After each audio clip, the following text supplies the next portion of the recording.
Today's topic is called as the data migration service. This is one of the services provided by the AWS cloud platform. Now, if you see, just to recap what we have discussed over the past couple of weeks, we first saw what was AWS, what sort of cloud computing capabilities are offered by AWS, and then we looked at several individual components of the AWS platform. So EC2, S3, Aurora. So EC2 we said was the virtual machine, S3 is the data lake, Aurora is the conventional relational database management system, DynamoDB is the NoSQL database, Redshift is the data warehousing mechanism, SageMaker is an analytics platform, and EMR or the Elastic MapReduce is another analytics platform, but leverages the MapReduce technology, and you can have open source frameworks such as the Hadoop or the Apache Spark to do the analytics processing workloads. So these are all several components offered by AWS, and these components, they work in a specific way as to, so if you feed in the data, you can create those databases, you can achieve your data warehousing goals, you can perform your analytics, you can visualize data and so on. Okay, but why do we, so we have all these components of the AWS platform, but today we are going to talk about something called as the data migration service. Okay, so how does that fit into all these individual components that we have studied about until now? So if you see, typically any large organization today will already have data in an existing system. So typically the terminology is called as legacy systems. Okay, so they might already be using something like an Oracle or MS SQL Server database and so on. Okay, so if you remember in the very first session that we started talking about this AWS, we talked about the advantages of the cloud computing in terms of the flexibility it offers, in terms of the scalability it offers, in terms of the cost advantages that it offers and so on, right? So right now what is happening in the industry is that ever since the growth and stabilization of this cloud computing technology, organizations are starting to realize the value of moving all of their data to the cloud. Okay? So initially, or even now, a lot of organizations, what they have is, they have vast terabytes of data stored in their servers, and these servers are what is called as the on-premises system, as opposed to the on-cloud system. So on-premises as in their office itself, they will have a server, dedicated server room in which they'll have all the hardware, and whatever data that their organization is generating will be stored in that hardware. Okay. But now this is getting more and more expensive. Okay, and so not only does it involve fixed capital cost, but also increasing that the capacity of that hardware and everything is becoming very, very difficult, and that is why organizations are migrating to the cloud. Okay. Now the nuance here is that no, it is not just, so let's say we are consulting for a company which wants to leverage AWS. Okay. So it's not just a case of simply walking in to their office and then creating all of their databases in AWS and so on. So you can't just walk in and create Aurora databases, Redshift data warehouse, and do analytics via SageMaker. Okay, that is because these companies already have legacy systems housed in certain softwares, such as Oracle or MS SQL Server or a MySQL database. Okay, and what you have to do is you have to transfer all the data from those legacy systems to the new AWS platform. Okay, so this is what is called as migration. And while doing this migration, you have to take care and you have to ensure that you still adhere to the existing data format, existing business rules, existing calculation logics, and so on. Okay, so that is why the database migration service is considered as a separate service in and of itself, and that is what we'll be looking at today. So what is the DMS? So DMS is nothing but a web service used to migrate databases to AWS quickly and securely. Okay, the advantage of using the data migration service is that the source database remains fully operational during the migration. Okay, so this is also very, very essential, because imagine if this migration activity, let's say it takes one day. Okay, so just during this one day, if you just stop your regular database production systems, then it will cause a huge financial loss to the organization. So even yesterday, if you see, we had a social media outage for around 6 hours, right? So I read that outage cost a loss of $545,000 to Facebook in ad revenue. So it is essential that all though we are migrating legacy systems to a new system, it is absolutely imperative that the legacy systems stay online during the duration of the migration. Okay, so this is one advantage provided by AWS, that even when you are migrating the data from the legacy system to AWS, the source database remains fully operational. And it is compatible with the most widely used commercial as well as open source databases. So commercial databases, typical example is Oracle and Microsoft, and open source people normally use the MySQL. So the DMS service supports two types of migrations. First is called as homogeneous migration, and second is called as heterogeneous migration. Okay, so homogeneous is nothing but migrating from the same software structure or migrating within the same software structure from on-premises to cloud. Okay, so this is like, let's say a company uses Oracle databases on-premises, okay, but they would since they have exhausted their existing capacity, they would like to move to the cloud. Okay, so they can build the same Oracle database on the AWS cloud platform. So they can use that Redshift data warehousing service, and they can build the same or they can host that same Oracle database on the AWS cloud platform. So when you're moving databases from your Oracle on-premise to your Oracle cloud, so that is what is called as the homogeneous migration. Heterogeneous is nothing but moving from one database to a different type of database. So a typical example is moving from an Oracle or a SQL Server database to Amazon Aurora database. Okay, so where is the financial component involved in this process? So the customers pay for two things.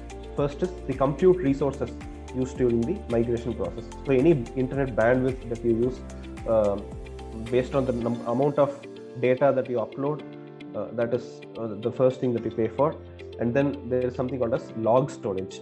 So log storage is nothing but a record of all activities that are being performed. So at what time did the migration process start? Were any errors encountered? If there was an error, what was the timestamp at which that error was logged, and so on. So this is what we call as log storage. And if you are storing these logs for historical reference, then so that also comes at an additional cost. So the condition for you to use the Amazon's DMS services, that one of the endpoints must be on AWS. So let's take that homogeneous example, right? Oracle to Oracle. So though Oracle is a third-party software supplier, we are moving Oracle from an on-premises to the Amazon cloud. So one of the endpoints, so either the starting point or the ending point must belong to Amazon Web Services or the Amazon cloud. So that is the condition for you to use the database migration service provided by Amazon. So this is a brief overview of AWS. Any questions or doubts here until now, before we go into the technicalities of things? Yes, I have one thing actually. When we say data migration, if you can give me any application or any example in particular industry, like for example banking, in that way, what exactly, which data is actually transferred? Yeah, I have got one more slide dealing with the specific few specific use cases. Shall I talk about it at that time? Yeah, sure. Okay, right.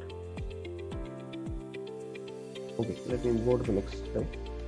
So this is basically a few additional features or points concerning AWS. Little bit technical here, but the point here is that using the database migration service is very user friendly. Okay, so we can just begin that migration activity with just a few clicks in the AWS management console. So the management console is nothing but it's like a control room for you to monitor all of your monitor your entire AWS platform that your organization has. So any databases that you have, or any data warehousing activity that is going on, or any other operation that is going on, you can monitor those activities. So it's like a one-stop shop for you, which displays all of the information regarding your AWS platform. Okay, and the second point is basically you can choose that synchronization time period after the migration. So let's say you're migrating from the Oracle database to the Amazon database. Okay. Now, after your migration, you choose not to do away or discard your old Oracle database entirely, but rather you're saying, okay, I'm still going to retain my Oracle database for the next 2 months. Okay. Until then, I will ask my AWS to synchronize or constantly keep synchronizing with my legacy Oracle database. Okay. So at the end of the 2 months, I will stop using my legacy Oracle and I will fully use only AWS. So I can choose that time period for me to sync with my legacy systems. And third point is, we can set up a database migration service task for either one-time migration or ongoing replication. So is it like you're migrating all of your data just once and be done with it, or are you going to replicate data multiple times at specific points of time in the future? So you can configure your DMS activity accordingly. And it also monitors source and target databases and network connectivity. So in case there's any interruption or any error, it automatically restarts the process and continues the migration from where it stops.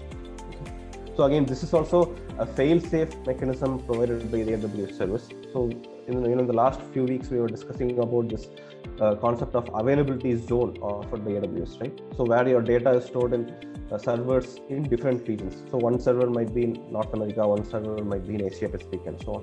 Okay. So if the North America server fails, you have a backup in the Asia Pacific server, so that even if your database migration activity is interrupted, you can restart the process and continue from where that error or outage happened. So these are certain advanced features provided by the DMS. Yeah. So now I'll talk about a few use cases or instances where companies normally use the database migration service. First, of course, is the ad hoc or the exclusive database migration activity. So now, okay, let me just talk about something like the banking industry, right? So right now, I think banking industry, as far as I have seen, they are a bit heavy on security, and I'm not sure whether they are open to moving their data onto the cloud, especially to third-party cloud. I believe they still prefer to have their databases on premises. I think Chaitanya, if you could throw more light here, if you're aware, I'm not sure. But as far as I know, I think banking or financial services companies still prefer to have their data on premises. Just to add on you, I have worked for a client. They were not banking, but they were for a insurance and credit card company. Mm-hmm. And for them, their data was on mainframe, and they were not ready to transfer data even to normal Oracle server. Right. Mainframe provides higher security, and the confidentiality of data is too high. Exactly. Yes. And also usage is also very, very high. So even though I should say that I think, for example, if you look at social media, right? I think their usage would be, I think, way higher. But I agree to Swap's point that I think they are sort of paranoid about security, etc. But I know very little about it, so I don't want to comment. Yeah, so we have experienced that in my previous project. So there was a project that they initiated just to transfer data from mainframe to Hadoop, and the rate at which the process done in the mainframe was around 3,500 records per second, and Hadoop was not able to match it. So we ran the data in the mainframe for 3 hours, and Hadoop was getting the data for 3 days. So they have to stop the service at Hadoop. Right. Yeah. So I think typically financial services companies might not prefer to move their data to the cloud. But if you take any other industry, such as, let's say, retail, for example, or any tech companies like Facebook or Google, so these companies predominantly have their data stored in the cloud. So again, the use case or the reason why they move to the cloud is over time, as businesses grow, they are constrained by their on-premises hardware. It is not feasible to scale that hardware up. It is very expensive, and therefore they move to this flexible options or the flexible infrastructure offered by the cloud. So, for example, right now, Swap was saying that Hadoop was processing data at a much slower pace, right? Now, let's say, for example, you are using, instead of the regular Hadoop framework, let's say you are using the AWS platform, right? And so there, of course, it might cost you a little bit more, but you can purchase the capability so that you're able to transfer that data at a faster rate. So that is the advantage offered by AWS, this kind of flexibility or the scalability. Okay. As to the reasons why they move, it is because of this. The on-premises hardware is not enough. It is sort of limiting to companies as and when they grow, and therefore they would like to have additional storage and this flexibility. Does that answer your question, Surya? Yes, one more thing. Can we assume data warehousing also a subsection of data migration? Data warehousing, I wouldn't call it a subset. Data warehousing is something that is done in the regular course of business. So let's say, for example, the retail scenario, right? So day by day, so many hundreds or thousands of transactions occur, and all of that transactional data from the POS system, it has to be transformed and stored in the database, right? So that is where the data warehousing happens. So you might have, so there is this terminology called as ETL, or extract, transform, and load, where they take in the raw data from their different systems, try and apply some sort of a transformation or formatting or some structural changes to that data, and then load everything for long-term storage on the database. So that is what is called as data warehousing. So migration is a very, very initial activity that you do when you start setting up your IT infrastructure. Okay. So let's say, so that is where I was talking about moving data from legacy systems to the new system. So that is what is called as migration. After you move data to your new systems, you process that data on a day-to-day basis and then put it away for long-term storage. So that is data warehousing. Both are sequential kind of thing. Yes. Yeah. So these are done in a very different context, Surya. So let's take a quick example. So Sai, with your permission, I'll add something. Yes, certainly. Yeah. So Surya, so basically, so you take a retail scenario, okay? So you have a point of sale information, right? So in a point of sale data, so what do you have? Let's say you went to, let's say, DMart, for example, right? And you purchased, let's say, 200 items, okay? Or maybe 100, whatever, you know, so 200 items you purchased. Now, so it would say, Surya, bill number so-and-so, item number 1, 2, 3, 4, 5, 6, 7, 8, up to 200, and you have all the amounts and so on and so forth, okay? Now, if you take, for example, this is a POS system, which is transactional data.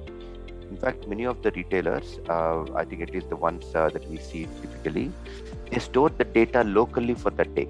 Okay, they're not even pushing it onto a server. Okay, and then on a daily basis or something, when they finish their day or something, they would just send it to their local server. Okay, that is how they are doing it. But some of them could be doing it on a directly on the server itself. Okay, but what happens is, because it is transactional data, it contains the transactions of all the details also. You know, there they even, you know, let's say you first gave something, and then you decide, no, I don't want it anymore because either too expensive or maybe you suddenly change your mind or something like that, and then you give it away. Then they delete. You see what happens. I am sure it has happened to you.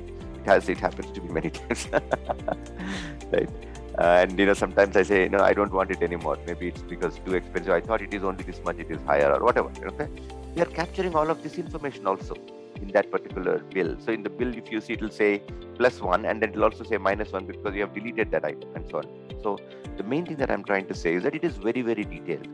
Let us say if there is let's say the CFO who is trying to look at the daily trends in revenue, right? And if the algorithm runs something like this, which is take each bill, calculate the value of all of the items, and in some of these cases, it will basically say per sort of you bought, let's say, 5 towels. Okay, just taking an example, 5 towels, right? So each item is, let's say, 300 rupees. So sort of 300 times 5, 1500, and then it will add all of that. And if the server has to do all of these calculations for every customer, and let's say 2000 customers per store, right, times, let's say, 500 stores, for example, something like what DMart may have, right? So if it does all of this and gives you the total revenue per today is let's say whatever X amount of crores of rupees, for example, right? And then it has to do that if you want to do a trending across the month, look at the number of calculations it has to do. So the transaction databases are different from reporting databases, right? So in a reporting databases, if you are just looking for revenue, what they'll do is they'll say, at the least they should say, they might even say per store, how much is it per day?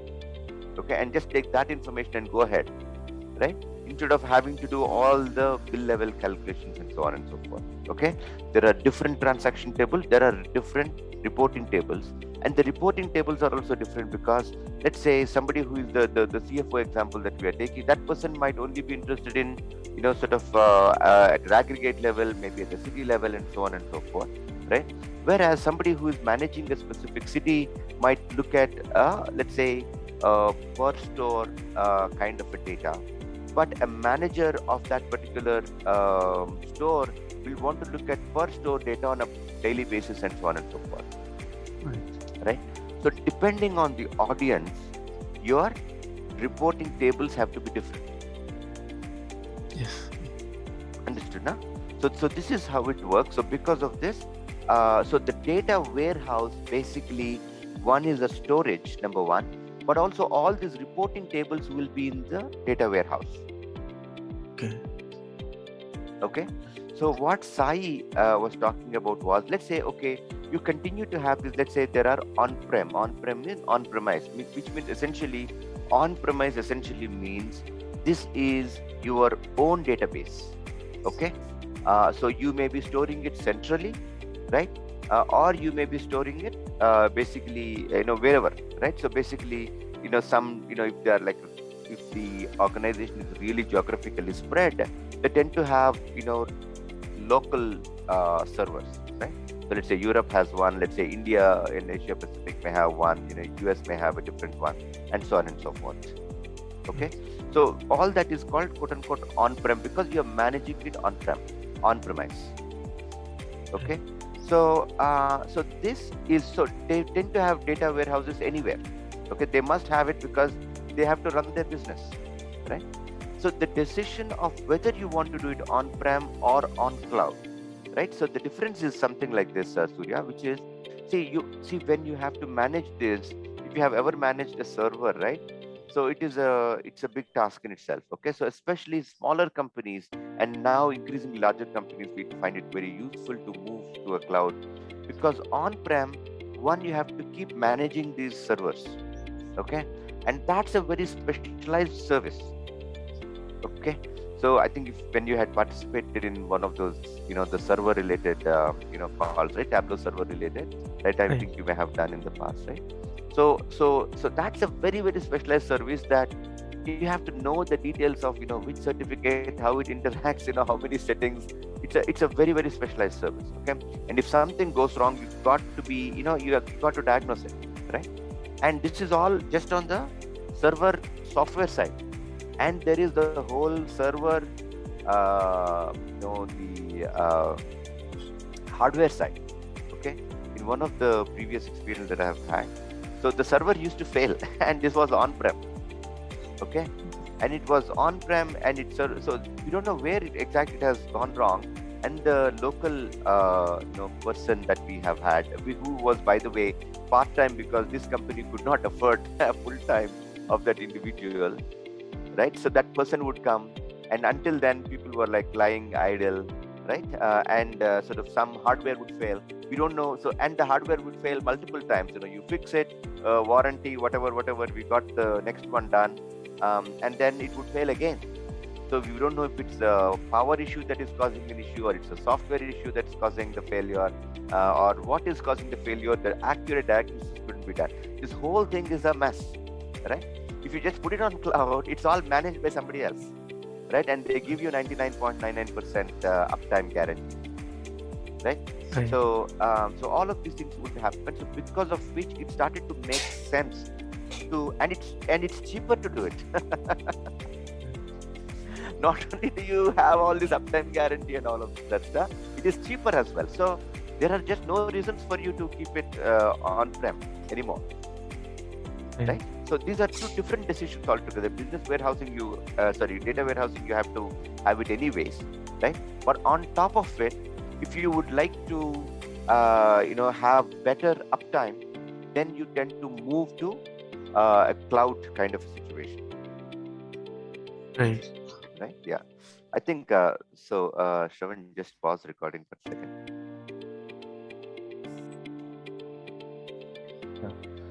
Okay. So yes. So first use case, like we discussed, the migration activity, and another scenario where people use the DMS services in development and testing. So let's say you have an on-prem server, right? And let's say you would like to have a sort of a sandbox environment where you would like to make some changes to the schema, see how that works, see how much storage it takes up, and so on. Okay. So for that, you can use this DMS to create a small sandbox environment on the AWS platform, migrate a little of that data from your on-premises database to that AWS cloud database, and then do all your changes, test that database, do a performance testing, and so on, and then you just migrate it back to any updates that you make, those changes to the schema that you make, you can transfer them back from the AWS to your on-premises environment. So this is the second scenario where you use the DMS service as one of your pieces in the mechanism for developing and testing databases. Okay. Third one is database consolidation, where you have multiple different databases and then you combine everything into one single data warehouse. So that is the database consolidation. So this migration activity, this DMS service acts as a pipeline from your existing multiple databases to your one single source of truth.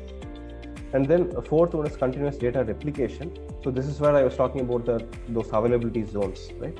So if you would like to have your data replicated across different geographic zones so that you have a fail-safe or a backup mechanism in place, you can use DMS to replicate your data across these zones so that even if there is an outage in one of those zones, you will have backups and your business will not suffer any interruption.